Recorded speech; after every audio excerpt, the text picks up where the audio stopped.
Fórmula Tabasco presenta Miércoles de Mesa Redonda. Los temas que interesan a la sociedad tabasqueña con Gabriela Isa e Ileana Pineda. Comenzamos. ¿Qué tal, amigos? Bienvenidos a este miércoles de Mesa Redonda. Les recuerdo que nos están escuchando a través del 94.1 de FM, nos pueden ver en presentetv.com o en diariopresente.com.mx y se pueden poner en contacto con nosotros a través de Twitter y de Facebook en @Fórmula Tabasco, Twitter y Facebook Fórmula Tabasco. El tema de la Mesa Redonda de hoy es un tema que nos debe de llamar la atención a todos los tabasqueños y en realidad a todos los habitantes de este planeta, porque vamos a hablar del cambio global y el tema de la cuenca del Usumacinta en Tabasco, Guatemala. Tienen que ver diferentes estados y países con este tema de la cuenca del Usumacinta y los retos para su sustentabilidad. Gabriela Isa, ¿cómo estás? Bien, Ileana, platicando contigo, con nuestro auditorio sobre un tema fascinante y mejor con especialistas que conocen a fondo en esta materia que nos involucra a todos, en políticas sociales, en políticas públicas, en políticas ambientales, en quienes habitan la cuenca baja del río más caudaloso de la República Mexicana y que afortunadamente atraviesa la geografía tabasqueña, que nace en Guatemala, pero que nos hermana también con toda esta región, el mundo maya, y por supuesto que nos hermana sobre todas las cosas con nuestro medio ambiente, con nuestra flora, con nuestra fauna y con toda esta riqueza que hoy todavía tenemos la posibilidad de mantener viva y de recuperar. Y para ello, pues hay 3 personas muy involucradas en el tema, gente que tiene muchísimo tiempo trabajando en materia ambiental, que conoce perfectamente el estado de Tabasco y yo me atrevería a decir que prácticamente toda la República Mexicana, con un trabajo muy importante en materia de investigación. Y licenciada, yo creo que corresponde presentarlos. Vamos, y ¿sabes qué, Gabriel? En especial en esta mesa redonda me encantan los perfiles que están aquí acompañándonos, porque además nivel de la doctora Julia Carabias, Lilio, profesora investigadora de la UNAM, están los perfiles de otro investigador y de un empresario, porque aquí en el tema del cambio climático y del cambio global tenemos que estar involucrados todos, empresarios, investigadores, sociedad, nos atañe a todos. Entonces, como ya les dije, está la maestra Julia Carabias con nosotros, el doctor José Alberto Gallardo Cruz, que él es biólogo y doctor en ciencia del Centro del Cambio Climático Global. ¿Cómo estás? Global. Global. 10. Muy bien. Bienvenido, Julia, José Alberto. Bienvenida, es que me emocioné. Muchísimo cuando gusto. te presenté. Van 3 veces que te presento el día de hoy. Bienvenida, Julia. Gracias a ti. Y el empresario Pedro Agustín Gutiérrez Hernández, él es un empresario con una gran sensibilidad en el tema ambiental, y hacia allá deberíamos de estar viendo todos. Yo quiero al ratito que platiquemos contigo por qué estás tan sensible ante este tema, pero por lo pronto ahorita bienvenido. Muchas gracias Eliana, gracias Gabriel por la invitación. Pues qué gusto poder platicar con ustedes. ¿Por qué no vamos entrando en materia? Y aprovechando el tiempo aire, que es riquísimo. La maestra Julia Carabias Lillo, en un momento encabezó el organismo federal para proteger al medio ambiente. Se diseñaron políticas muy interesantes. Desde eso se volteó a ver hacia la cuenca del Usumacinta, hacia los pantanos de Centla, hacia las reservas de la biosfera que tiene nuestro país y toda la riqueza. ¿Cómo ve la cuenca baja del Usumacinta y este estudio en particular, con tanta agua, con tanta biodiversidad?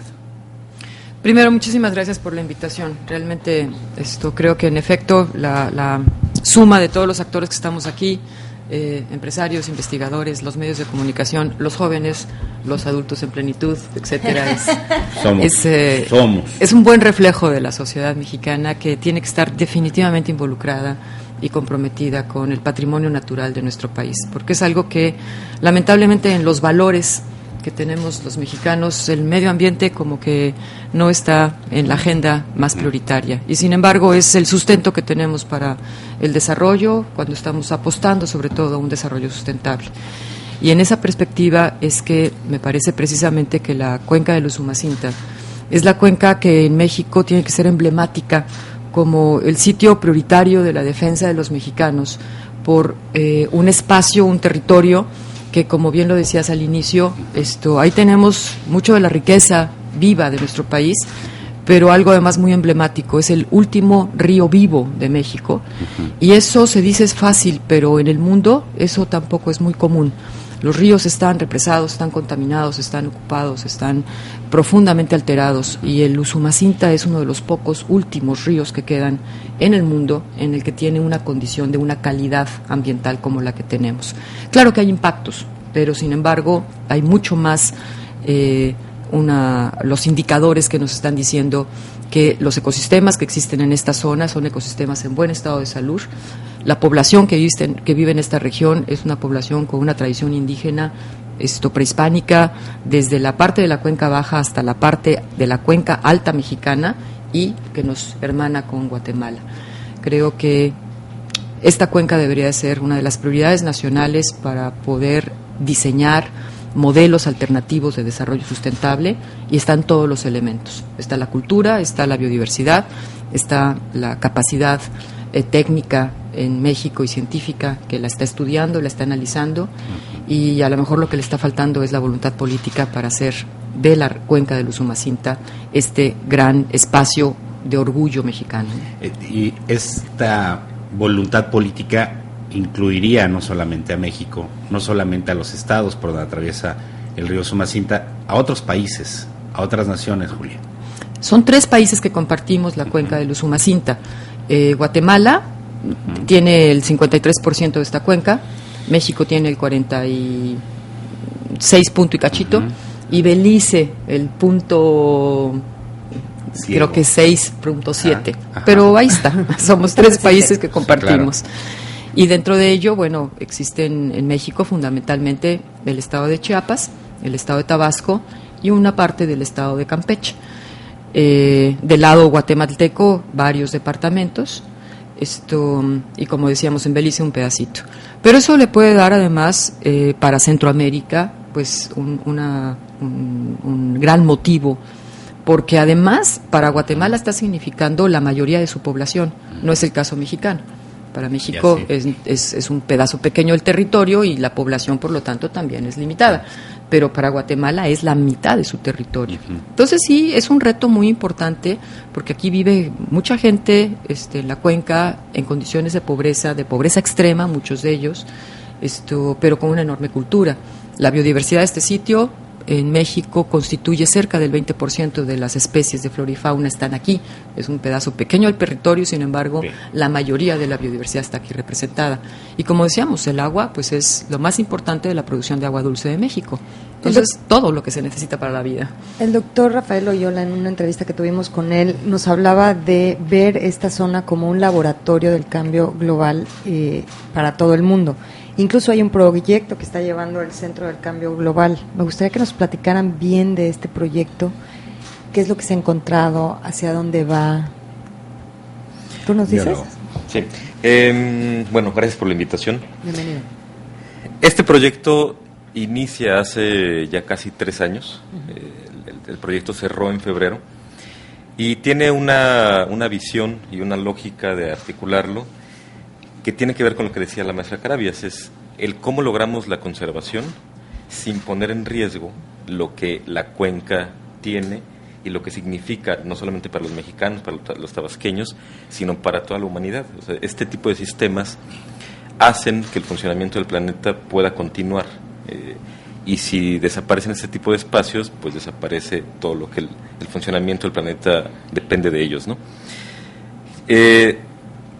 Nosotros, y fue un proyecto que estuvo constituido por muchas instituciones. El centro constituyó, digamos, el eje articulador, la institución que fue armando y que permitió que muchas dependencias y muchos investigadores estuvieran trabajando ahí.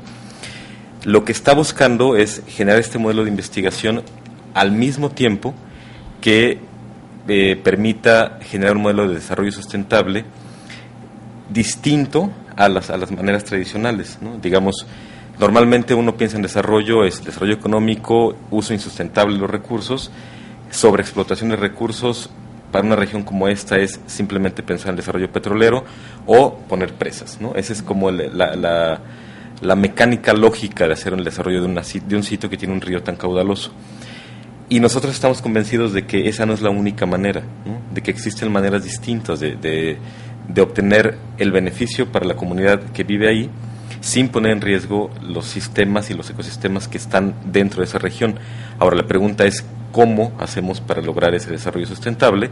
Y aunque es un proceso largo y complicado, básicamente tiene que ver con el desarrollo de la información y de la investigación que una institución científica puede aportar, pero saliendo un poco de la lógica normal de que la academia muchas veces está desarticulada de la toma de decisiones, y en este caso, que es el mismo modelo del centro, es hacer un proyecto de investigación cuyos resultados estén articulados hacia la toma de decisiones y hacia la gente que puede tener la manera de aplicar ese tipo de información hacia el desarrollo, como los empresarios, ¿no? Entonces, digamos que es esta triada entre la academia, el gobierno y las dependencias o la iniciativa privada que puede tener los recursos para poder hacer el desarrollo, ¿no? Esta es más o menos la lógica del proyecto. ¿Con quién es el vínculo gubernamental? Entendemos la parte de la IP, pero ¿con quién directamente están trabajando para que estas políticas aterricen? Bueno, aquí en el Estado directamente con la CERNAPAM nosotros tenemos un vínculo directo, y también con instituciones federales como con la CONABIO, con el Instituto Nacional de Ecología, y con el Estado de Campeche también tenemos algunos vínculos con los que estamos tratando de hacer estas relaciones. Con Pantanos de Centla, que es la CONAMP, tenemos también ya algunos convenios con los cuales la información que ha derivado del proyecto ha servido para hacer algunas modificaciones y tomar decisiones dentro de la reserva. También con la reserva de Cañón de los Umacinta, y con algunas otras dependencias como ONGs chiquitas. También dentro de la iniciativa privada hemos trabajado últimamente con Holcim. Digamos que estamos empezando, pero estamos tratando de lograr que esto sea articulado entre la información que la gente requiere, que las instituciones requieren y que la academia le puede brindar. Está interesante, y la parte de la IP, ¿no? Vamos a regresar con eso después de la pausa. Me que nos parece platique perfecto. El empresario. ¿Por qué puede ser sustentable? De repente, cuando se habla de cambio climático, todo el mundo dice, pero pues es que eso no deja dinero, hay demasiados intereses económicos atrás, que ¿para qué tocarlos? Mejor volteemos para otro lado. Y bueno, aquí hay un empresario con el que vamos a platicar precisamente de esta visión que él tiene. Vamos a hacer una pausa, volvemos. Miércoles de Mesa Redonda.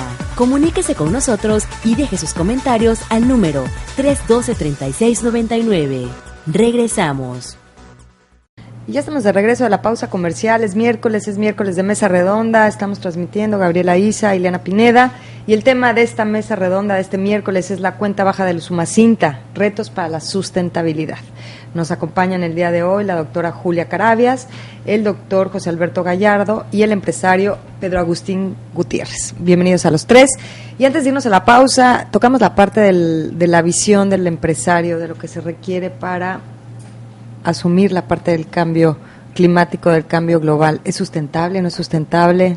Platícanos, Pedro. Claro que sí, Ileana. No está peleada, o lo que comúnmente se piensa es que está peleada la productividad con la sustentabilidad, y no debe ser así. De hecho, no es así. Nosotros como familia traemos orígenes en el campo, somos ganaderos, nos hemos dedicado al sector forestal. Te puedo decir que fuimos pioneros en el estado de Tabasco en el sector forestal. Y hemos aprendido mucho de la naturaleza, y hemos aprendido que cuidándola nos va a dar más de lo que le podemos sacar sin cuidarla, ¿no? A ver, profundice en esta parte. Tenemos que cuidarla mucho. ¿Por qué? Porque al final de cuentas es un intercambio, ¿no? Nosotros le entregamos trabajo y la naturaleza nos entrega sus riquezas. Si nosotros no la trabajamos correctamente, erosionamos los suelos, los degradamos, y cada año nos va a costar más producir en esos mismos suelos. En cambio, siguiendo ciertas prácticas agrícolas y ciertas prácticas de manejo, logramos que esos mismos suelos nos den más y no los degradamos, y van a estar para las generaciones futuras. Así, un suelo tarda millones de años en crearse y lo degradas en 3 días, 5 días, 10 días con un aguacero con mal manejo. A ese grado. Entonces tenemos que aprender a cuidar los suelos. Tenemos que aprender a cuidar la naturaleza. Las especies, los pajaritos, toda la flora y fauna que tenemos ahí no está peleada con la productividad. Podemos hacer una simbiosis, de hecho estamos haciendo una simbiosis muy, muy interesante en las fincas, y le estamos enseñando a la gente, estamos haciendo una labor de involucrar y de sensibilizar al resto de los ganaderos principalmente, que son los tenedores de la tierra, son los propietarios. Claro. Y desgraciadamente por falta de conocimiento son los que han ido degradando los suelos. Devastando. ¿No? Y por cultura, porque la maestra lo sabe, el siglo pasado había hasta programas en que el gobierno te daba dinero para tirar las montañas, para sembrar zacates, para meter vacas, para meter ganado, para sembrar maíz. Y ahora estamos al revés, el gobierno nos está dando dinero para empezar a sembrar árboles y para que dejen, lo estamos revirtiendo, ¿no? Entonces, es una falta de cultura y tenemos que hacer mucho y tenemos que sensibilizar, repito mucho la palabra, tenemos que sensibilizar a los ganaderos y enseñarles a trabajar cuidando mucho los suelos, cuidando mucho el medio ambiente. Eso decía el biólogo, ¿no? Es información que están recabando, se está haciendo trabajo en campo, poco a poco, es un lugar enorme, y luego cómo bajar la información para concientizar, mediante qué estrategias puedes hacer llegar a un estudio tan profundo al grueso poblacional, a las etnias, a los ganaderos, a los empresarios. ¿Cuál va a ser la estrategia a seguir en esta materia? Yo siento que lo tienes que degradar un poco. Si tú le entregas un estudio así, tan completo a gente de campo, a mí me lo das y no lo entiendo, a empezar.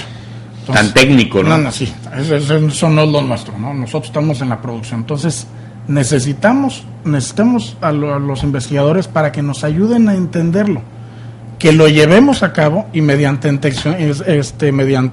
extensionismo mostrarle a la gente cómo hacerlo, empezar a hacer parcelas demostrativas, que la gente vea que sí se puede, que vean que sí pueden tener los mismos rendimientos en cualquiera que sea su cultivo o su actividad preponderante, y poco a poco la misma gente lo va a ir multiplicando, vaya. Que así sea. Ojalá. ¿No, maestra Julia? Yo creo que lo que acaba de plantear Pedro es muy importante, Pedro Agustín. Sí, que quede claro. Es muy importante porque, dicho desde una persona que se ha dedicado incluso toda su familia al trabajo en el campo, y que hoy estemos escuchando de ellos que la conservación y la productividad que genera el desarrollo no están peleados.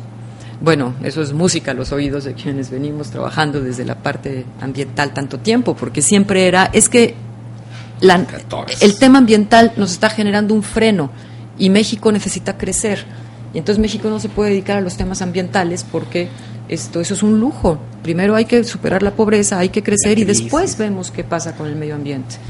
Hoy quienes están haciendo la producción en el campo se están dando cuenta de que las cosas van juntas, no se va a superar la pobreza, no va a crecer el país, no va a haber más empleos, no va a haber más ganancia, no va a haber una economía más boyante si no hay un medio ambiente sano. No. Y esa es la parte que estamos tratando de apostar, de demostrar que en la cuenca baja del Usumacinta es la oportunidad de hacer esas formas diferentes. Entonces, hay un conocimiento científico que se tiene que desarrollar, pero también hay mucho conocimiento ya desarrollado que hay que traducir y poder poner en ejercicio a través de estudios de caso, a través de experiencias piloto, con aliados, para demostrar que sí se puede. A mí me preocupa mucho un tema que está rondando todo el tiempo, y es que parecería que tanta agua en la cuenca baja del Usumacinta que les llega a ustedes desde las partes altas de la cuenca es como el enemigo, y como que qué mala suerte que nos tocó aquí en Tabasco, que recibimos todo el agua de los de arriba, ¿no? Entonces, ¿cuál es la solución? Pues vamos a represarla, vamos a detenerla. ¿Por qué repetir los mismos errores que ya están completamente demostrados, no solamente en México, sino en el mundo? Los países van para atrás con el tema de las represas. No es la forma, ni siquiera el uso de este discurso de que esto es una forma de energía limpia, renovable. No es cierto. Una presa en el Usumacinta es un profundo daño que le van a provocar a México, al estado de Tabasco, al estado de Chiapas, al país, al planeta. No vale una presa para seguir haciendo los mismos errores. ¿Por qué? Porque además se presenta como es el gran proyecto, pero además para poder desecar las planicies, y entonces sí vamos a producir con vacas y con agricultura, porque ya no se va a inundar. El peor de los indicadores que tenemos para Tabasco es que las vacas se mueren en la seca y se ahogan en la lluvia. Eso no puede ser. En el extremo. Eso lo que quiere decir es que estamos forzando la naturaleza de tal manera que esa no es la ruta. ¿Y cómo volver esa armonía en la naturaleza? ¿Se puede, para empezar? Primero, en la cuenca baja del Usumacinta no es volver a, porque todavía está. Ahí está. Entonces es hacer un buen uso de lo que sigue. No vale desecar esa zona. yo creo que el resto de Tabasco, donde tienen los problemas muy serios por la cuenca del Grijalva, ahí hay que hacer un trabajo muy fuerte de restauración, pero en estas zonas de prevención. Entonces, sí puede haber empleos, sí puede haber desarrollo económico, sí puede haber negocios, sí puede haber una alianza entre la iniciativa privada, los campesinos, dueños de la tierra, para hacer proyectos diferentes. Pongo simplemente un ejemplo, no digo cuál sería, que ese sería el único, ni el mejor, pero un proyecto muy sencillo, que lo tenemos que ver con la experiencia de otros países. En Brasil existe una región que se llama el Pantanal. Es uno de los ecosistemas más espectaculares del planeta, en donde están yendo miles y miles de turistas que no pagan menos de $300 la noche por ver los cocodrilos, por ver las aves. Eso es Tabasco, es en parte Chico. De nuestro día a día. Es un poco más en Chico, porque en Brasil todo es gigantesco, pero aquí tienen ustedes unos ecosistemas de una belleza extraordinaria, que bien armados los negocios ecoturísticos, no tiene por qué no venirse para acá el turismo. Turismo. Esa es una de las vertientes. Por supuesto que la agricultura y la ganadería, pero bien manejada, manejando bien los suelos, manejando bien el agua, y no todo en contra de la naturaleza. Mucha agua, corten el agua. Ya se acabó el agua, echen el agua. No, vamos a acoplar qué tipo de cultivo. Yo le voy más al turismo que a la ganadería, Yo creo que no tanto, créame. No, de acuerdo, lo que pasa es que también sí, pero es limitado en el número de empleos, ¿no? Una mezcla. Yo creo que es una mezcla que puede ser agricultura, ganadería, lo forestal, bien manejado, con buenas especies. Pero aguas con la palma africana. La palma africana en ciertos sitios está bien, pero la palma africana no puede ser a costa de los ecosistemas que todavía están ahí. Ya puso usted varios temas en la mesa que nos dejan con muchísimas interrogantes. Uno, el de las presas o represas. Dos, el de la palma africana, porque Tabasco ha diversificado muy fuerte en esta materia, incluso hasta el oro verde que caracterizaba a Tabasco, como el plátano. La gente que se dedica al banano, al plátano, también ya está diversificando hacia la palma de aceite. Entonces, algunos ambientalistas nos han hablado sobre los efectos colaterales que tiene el sembrar este producto, pero lo de las presas y la represa me llama mucho la atención porque los proyectos ahí están, el avance que mantiene Comisión Federal de Electricidad y otros organismos como Conagua, pues también allá en la cuenca del Usumacinta también es muy importante. Pero ¿qué están haciendo? ¿Hasta dónde podría llegar la voz de Julia Carabias, la voz de los empresarios, la voz de los biólogos para detener esta situación? Después de la pausa, nos contesta, por favor. Seguimos en la mesa redonda hablando de la cuenca baja del Usumacinta, los estudios para la sustentabilidad. Miércoles de Mesa Redonda. Comuníquese con nosotros y deje sus comentarios al número 312-3699. Regresamos. Muchas gracias por continuar con nosotros en la Mesa Redonda, la de los miércoles, la de los temas interesantes, la de los temas a fondo. El que nos ocupa hoy es el de los retos para la sustentabilidad de la cuenca baja del río Usumacinta. Nos acompañan estudiosos del medio ambiente como la maestra Julia Carabias, el biólogo José Alberto Gallardo y el empresario Pedro Agustín Gutiérrez. Antes de la pausa le planteaba a la maestra Julia Carabias, ¿qué están haciendo para que en un momento dado no se destruya el ecosistema, el medio ambiente en la cuenca baja del Usumacinta? Porque hay proyectos muy ambiciosos, como usted decía, nos venden la idea de que se tiene que generar energía sustentable, que no dañe el medio ambiente, y que la ideal pues sería la hidrológica o la hidráulica, y también la conversión. Pero esto dañaría muchísimos pueblos, muchísimos lugares en la cuenca baja del Usumacinta. Nos han dicho otros ambientalistas que si no hay medio ambiente, pues no hay futuro, ¿no? Nos dijo la maestra Lili Gama que pueden proyectarse 20,000 cosas, pero si no cuidamos el medio ambiente, simple y sencillamente no hay futuro. ¿Qué están haciendo para que no siga creciendo este monstruo de las presas, digamos, allá en el Usumacinta? ¿Regresan conmigo? Con usted, maestra Julia Carabias. Bueno, yo siento que este es un proyecto que lo tiene CFE desde hace muchas décadas y que todos los sexenios reaparece y todos los sexenios cae, afortunadamente. Siempre está el riesgo de que pues en alguno pegue, ¿no? Hoy parecería que el mejor aliado del medio ambiente es lamentablemente la crisis económica, porque si no hay recursos para invertir, pues a lo mejor se pospone. Pero no puede ser eso. Nosotros tenemos que lograr demostrar que esa no es la mejor vía, porque parecería que son los ambientalistas en contra del desarrollo de este país. Al contrario, tenemos que lograr un desarrollo diferente, y el desarrollo diferente está en contra de la construcción de una presa, porque está acabando con el último río vivo, porque en el momento en que se represa, el flujo que existe de la parte norte a la parte sur se corta, entonces ya no es un ecosistema, ya son cosas completamente distintas, cambia la flora, cambia la fauna, cambia el curso del agua, le va a afectar a las comunidades, hay una modificación del hábitat profundo con una presa, y eso lo han demostrado en muchos países, y en Francia van para atrás de las presas. Bueno, ¿qué debemos de hacer aquí?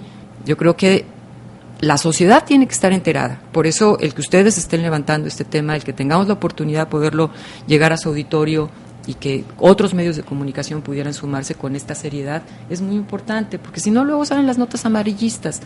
Nosotros tampoco compartimos eso, ¿no? Tenemos que dar una información muy sustentada, muy objetiva, muy real de cuáles son los riesgos, las amenazas y las oportunidades de otras opciones. Entonces, si esto la gente lo conoce, quita ese miedo de que, como bien lo decía Pedro Agustín al inicio, no está peleada la conservación con el desarrollo, podemos hacer otro tipo de desarrollo, y esa es la apuesta que debe tener Tabasco, Chiapas, el país, los países para la cuenca del Usumacinta. La presa rompe absolutamente ese esquema. Entonces hay que sumarse la sociedad, las organizaciones no gubernamentales, la academia, los medios de comunicación, los empresarios, levantemos una voz clara para que se convierta en una política de Estado el medio ambiente, que la cuenca del Usumacinta se convierta en una prioridad nacional y que la cuenca quede al margen, porque parecería que es más una necedad de una obra de construcción que de resolver interés un problema económico, ¿no? Cada vez que hablamos con investigadores como ustedes que nos plantean la urgencia de involucrarse como país, como sociedad en el tema ambiental, híjole, a mí se me viene a la mente de repente la ignorancia de los ciudadanos, pero de las autoridades, de los que toman las decisiones, porque hemos tenido aquí, en todos los niveles, autoridades, gente que está en la toma de decisiones, en donde están convencidos de la importancia de una presa, de la adaptación a la agresión, de lo que hablabas del agua que nos cae aquí, por ejemplo, en las siembras, los plataneros que toda la vida han estado aquí en Tabasco, de repente están modificando sus negocios hacia la palma de aceite, que era otro de los temas que Gabriel había puesto en la mesa, y que no necesariamente a futuro va a ser un gran negocio. A lo mejor se resolverá en un principio, pero después, ¿cuáles son las consecuencias de tomar decisiones así, Julia o Alberto, para darle chance? Porque sí, bueno, este tema sí es apasionante. El tema del agua, o sea, que ahorita que es el tema del estado de Tabasco, ¿no? Digamos que gran parte del territorio del estado tabasqueño está cubierto por agua, y eso lo hace completamente distinto del resto del país. Tenemos que entenderlo en la continuidad del agua que viene desde arriba y que acaba en el Golfo de México y que continúa hacia el Golfo de México, ¿no? La modificación del sistema hídrico tiene consecuencias muy fuertes hacia el Golfo de México también, ¿no? Y el entender todo este complejo quizá pueda servir un poquito para esclarecer por qué es que la conservación del río tiene que ver también con cuestiones económicas, ¿no? Digamos, si nosotros modificamos el flujo del agua, ¿no? Con poner solamente una represa, modificamos la cantidad de agua que cae hacia abajo, que caería en pantanos de Centla, y tendría dos consecuencias muy graves. Una es que modificaría la altura y la profundidad del agua que está en pantanos de Centla, lo cual pondría al descubierto mayor extensión de tierra, que eso para mucha gente es muy bueno, porque diría, metemos vacas, ¿no? Se van a terminar de quemar, y todos los años una quemazón en los pantanos de Centla, y que tienen humedad, y eso que son humedales, ahora ponlos secos, no va a quedar nada, va a ser una... lagartos. Sí. Pero el más grave aún es que lo expones a la erosión. Entonces, tú expones a la erosión un pedazo de terreno de ese tamaño y pierdes muchísimo de la costa, y eso es uno de los fenómenos más graves que está ocurriendo en el estado de Tabasco hoy. O sea, perder costa. Con datos que ha generado el centro, sabemos hoy en día que entre el verano del año pasado y este verano, perdió el estado en promedio 2 metros de costa. O sea, es muchísimo, ¿no? O sea, la modificación de la línea de costa de esa dimensión es muchísimo. En un año. En un año. O sea, y eso lo tenemos medido. Pero 2 metros. Bueno, ¿En qué esa zona? es una. En toda la parte entre Paraíso y la desembocadura del río Usumacinta, del río San Pedro y Grijalbo-Usumacinta. Ese es un dato, ¿no? El siguiente, la sobreexplotación de la agroindustria que usa muchísimos fertilizantes. Una de las consecuencias que hace es que acarrea sobre todo los nitratos que acaban en el Golfo de México y puede generar zonas muertas, zonas de hipoxia. Y eso no es un alarmismo. La desembocadura del río Mississippi genera una de las zonas muertas más grandes del planeta, que tiene represas y sobreexplotación por uso de fertilizantes, ¿no? ¿Qué consecuencias tiene eso? Bueno, pues la conexión con el sistema económico es que caen las pesquerías y entonces tienes una debacle en la producción de la pesca que tienen esas regiones, ¿no? Y así podemos seguir con muchísimos ejemplos, ¿no? En cuanto a que no es simplemente, como decía Julia, una cuestión de que es, bueno, debemos de conservar los pajaritos y los árboles, ¿no? Es mantener un sistema que al mismo tiempo permite que el sistema económico funcione. El sistema económico está puesto encima del sistema natural, no al revés, ¿no? Entonces nosotros tenemos que conservar el sistema natural para que el sistema económico pueda funcionar. Si este desaparece, este también va a desaparecer. No estás mencionando, perdón, León, no estás mencionando también el problema que va a haber de erosión sobre la misma cuenca del río, al perder el cauce de agua que tiene. Si el río tiene 600 metros, debe tener 2 kilómetros de ancho, que es lo que ha pasado en los otros casos. Ahí está el caso del Grijalba. Se ha ido ampliando. Al perder profundidad del río, se va ampliando. Ajá. Y donde le abren y le cierran a las presas, vas perdiendo terreno que se va erosionando. Es toda la arena que llega aquí en los ríos, por eso están asolvados. Ahora, retomando esta parte de la palma de aceite, ¿qué consecuencias puede tener, maestra Carabias? Yo creo que es muy importante que ojalá ustedes puedan abrir un debate sobre la palma de aceite, porque sí vale la pena entrarle a fondo. Y de entrada no hay que satanizar a ningún tipo de cultivo, a ninguno. Y con ello quiero decir, si la palma de aceite puede producirse en algunos sitios en que hoy están ya alterados, la palma finalmente es un árbol, va a tener una captura de carbono, va a detener erosión. El problema es que requiere muchos agroquímicos. Esos agroquímicos se van a diluir en estas aguas que escurren y corren y van a afectar. Entonces, ¿qué tipo de cultivo podemos hacer para que la palma no requiera excedentes de agroquímicos, que muchos de los cuales además, eso lo sabemos, lamentablemente están fuera de norma? Los agroquímicos más baratos pues son los que están fuera de la norma, y particularmente en el lado... volvemos al caso de cultura, perdón que lo interrumpa. Tenemos que enseñarle a la gente con qué pueden nutrir la palma. Seguro. Así lo más fácil es comprar el costal de fertilizante, abrirlo y echárselo. Eso es lo más fácil y es lo que está pasando, ¿sí? Y traemos un excedente y ese excedente es lo que se lava y es lo que llega a los ríos. Pero hay otras formas de fertilizarlos que son biodegradables, que son amigables con la gente. ¿No? Por eso no se puede satanizar. Es un problema cultural, es más que no un problema cultural. Y a final de cuentas es hasta más barato utilizar fuentes alternas que utilizar el mismo fertilizante. Pero es más fácil abrir el costal. Claro, más rapidito y más barato. No es más barato, es más fácil. Es tecnológico, es acceso a la tecnología, es entrenamiento a la gente, porque pues no se hace por gusto, simplemente no hay una alternativa. Y muchas veces los paquetes tecnológicos vienen ni siquiera con la voluntad del productor, ¿no? O lo tomas o lo dejas, así viene el paquete tecnológico. ¿Pero qué pasa con el suelo? Entonces, el suelo, al no tener el resto de todos los componentes vivos, el suelo es vivo. El suelo no es ahí un producto de la geología, de la evolución geológica. Es además la vida que hay en él. Son las lombrices y son los hongos, son las bacterias. Todo eso se va muriendo. Entonces, echémosle un ojo a lo que está pasando en Indonesia. Son millones de hectáreas producidas de palma en donde tienen un suelo completamente destruido. Cuando la palma ya no dé, no sé qué van a hacer. No hay nada. ¿Y ese suelo ya no vuelve a servir? Están cambiando un balance natural. Habrá que meter inversiones bárbaras para volver a recuperar. Reactivar. Porque si se deja que la naturaleza lo haga, tú lo dijiste al inicio, son miles y miles de años.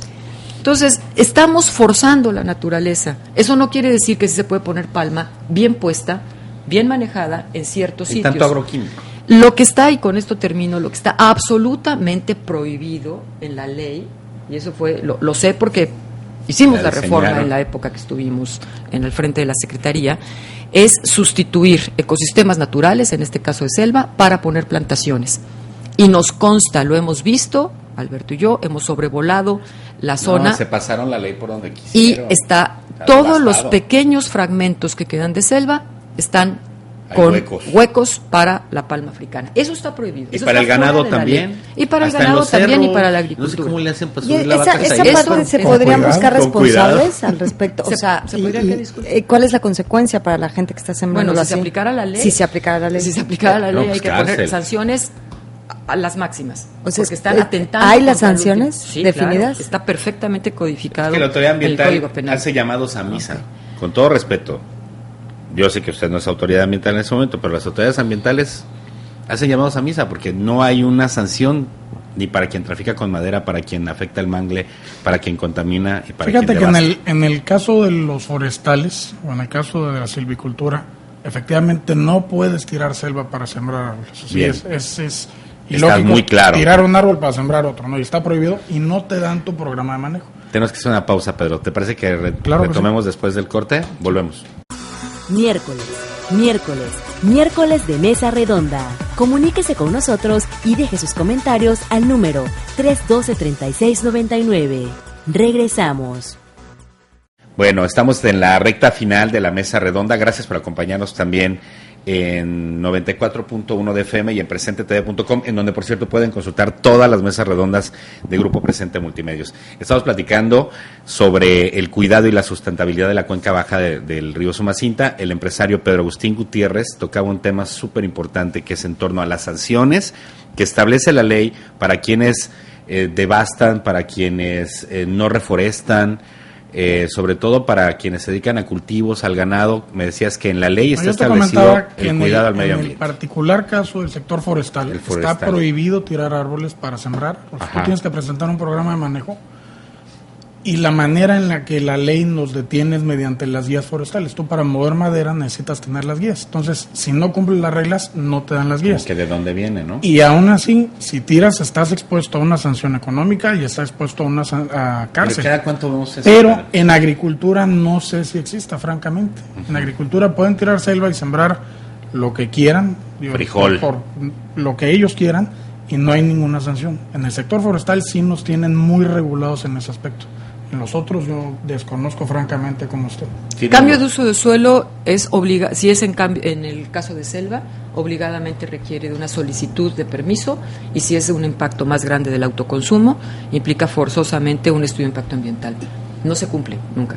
Pero en libros, no, así ya en la realidad no es algo. ¿Es amigable hacer ese cambio para hacerlo sustentable?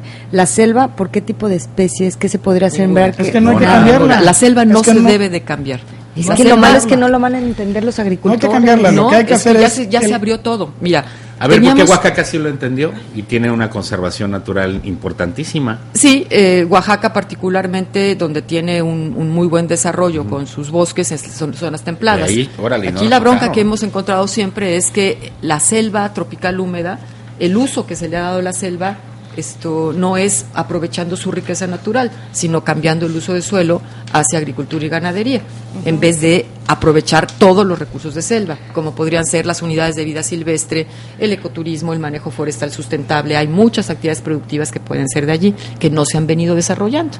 Entonces, no vale tirar selva porque solamente para poner el contexto global de este asunto, ¿no? Porque en el Centro de Cambio Global pues siempre tratamos de entender las cosas en el integrales, ¿no? En el país teníamos 12 millones de hectáreas de selva, hoy nos queda menos de 1, ¿sí? Y ese menos de 1 está dividido entre la selva lacandona y los Chimalapas, más o menos mitad y mitad. Y lo mismo está pasando con el bosque y con las coníferas y con todo lo demás. Sí. No solamente el caso de las selvas, así de acuerdo, todo el resto de los ecosistemas está pasando así. Lo que ocurre es que más del 50% de toda la biodiversidad mexicana está en las selvas. ¿Qué quiere decir esto? Que el 50% de la biodiversidad mexicana se encuentra en dos grandes áreas, que es Chimalapas y la selva lacandona, y nos las estamos llevando. Está prohibido seguir acabando con la selva tropical húmeda, que es la que le da todo este equilibrio que se estaba refiriendo anteriormente. El 50% de la vida está ahí. De hecho, a nivel global, el 70% de la biodiversidad está en las zonas tropicales. Híjole. Lo que pasa es que México, como también decía Pedro, pues tenemos muchos ecosistemas y ahí se distribuye más diversidad. Pero el 50% de nuestra flora y fauna se encuentra allí. ¿Quiénes viven allí? Porque eso es importante que le digamos a nuestro auditorio. Bueno, ¿quién habita en este maravilloso lugar? Bueno, la respuesta más honesta que te puedo decir es que hasta la fecha todavía no sabemos, ¿no? Imagínate qué tan diverso, ¿no? O sea, es muy importante. O sea, yo te puedo decir ahorita, y te lo voy a contestar, pero creo que esa primera respuesta es muy importante porque eso significa que la investigación tiene que continuar. O sea, toda la gente que crea que esto ya lo acabamos y que esto es una investigación del siglo pasado, no es cierto. Es un mundo. Porque además de la información que sí contamos, mucha es desactualizada. O sea, mucha es información que se generó en el siglo pasado con investigaciones desarticuladas y necesitamos hacer un inventario actual de lo que cuenta la cuenca de los Umacinta para poder tomar las mejores decisiones. ¿Qué vive ahí?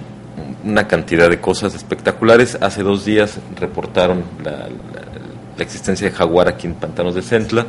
Esa especie que es icónica no solamente de México, sino de Sudamérica, de Centroamérica, está muy amenazada. La guacamaya roja que vive en la cuenca media. O sea, de entrada jamás se hubiera publicado que apareció un jaguar. Ya lo pusiste en riesgo. ¿Sí? Pero, o sea, lo pones en riesgo, pero si no lo dices, entonces no alertas sobre la posibilidad de la necesidad de la protección ahí, ¿no? En ese sentido habría que manejar. Uno tiene que saber qué hay para poderlo proteger, porque si no, entonces no le das el valor a las cosas.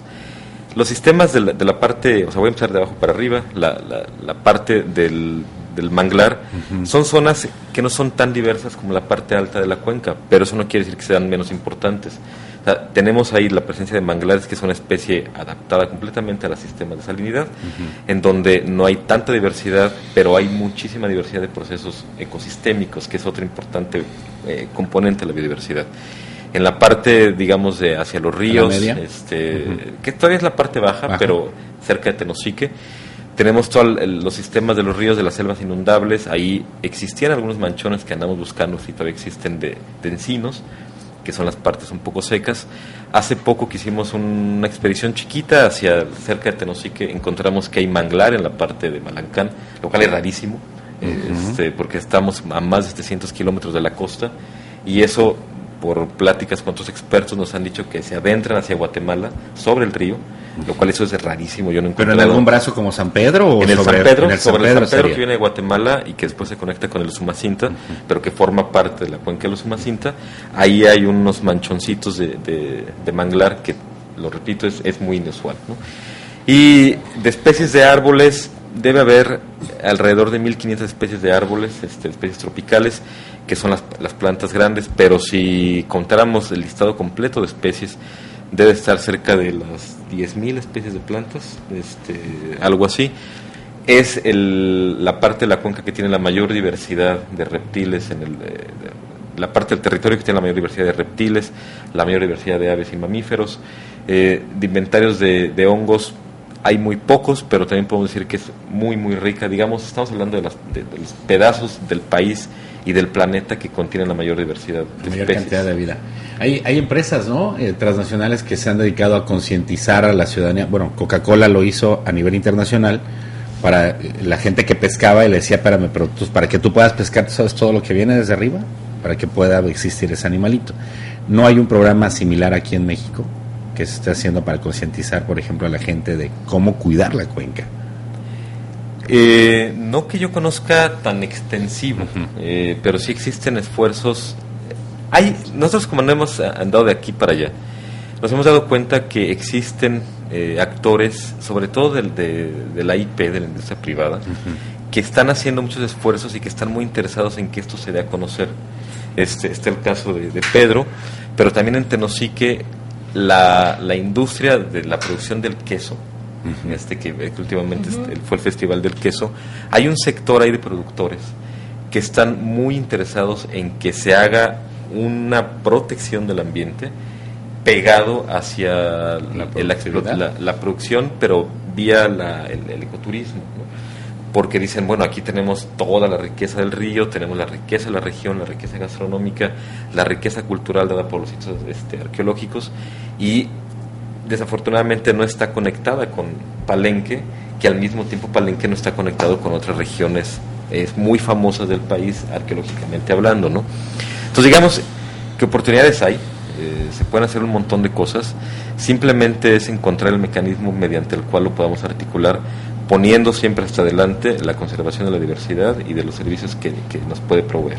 Hablaba Julia del tema global, ¿no? Y en Yucatán, en Quintana Roo, se llevó a cabo la COP16. Nos quedan 2 minutos, viene la COP21. Entiendo que es un reto ambiental esta COP. ¿Qué esperan, qué quisieran lograr al respecto para poder despedirnos?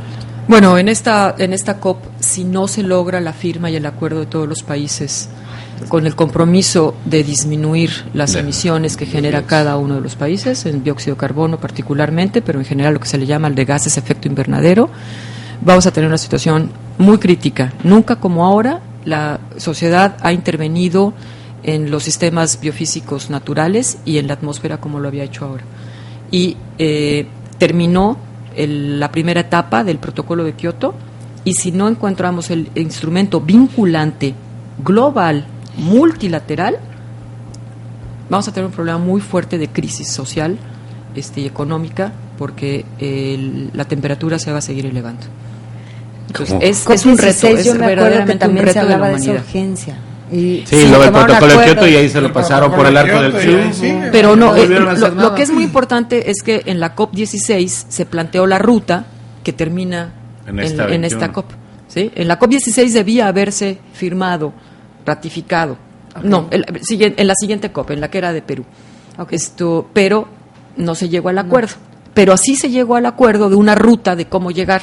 Y entonces lo veremos en la COP21. Ahora, es muy importante que ya Obama dio luz. Sí, entonces, eso está arrastrando. Pero vemos naciones que nomás no se ponen las pilas y les va el longorro. Bueno, ahí están los chinos, ¿no? Con la devaluación de su moneda hacen lo que se les pega la regalada gana.